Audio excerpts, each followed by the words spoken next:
Assalamu alaikum wa rahmatullahi wa barakatuh. Hi everyone. You guys are insane. Thank you so much. And I have a lot more videos coming, inshallah. But today I'm doing a part 1 of advice for people who might be looking into converting to Islam. First off, a very obvious but important one is that nothing or no one should influence your decision. Like, for example, I've had a lot of people say, like, I can't convert to Islam, my parents are strict, or I can't say my shahada until I move out. Religion is just your belief, and God is the only true witness to your belief.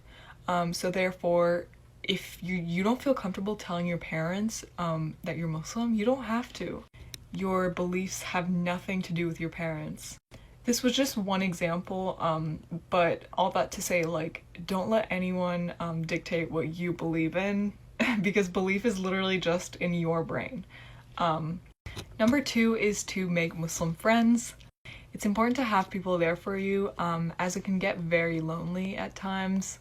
And also this will just help you feel more welcomed into the community. Whether it's online or in person, it's very good to have connections. Number 3, also pretty obvious, but slowly start cutting off haram things from your day-to-day life. Like, for example, drinking alcohol, eating pork, dressing immodestly, if those are things you currently do as a non-Muslim. Because let's be real, even if you weren't Muslim, those things aren't good for you anyway. So if you're considering becoming Muslim, you should work on removing these practices from your life. Last tip for today is the most important one. You will not be perfect.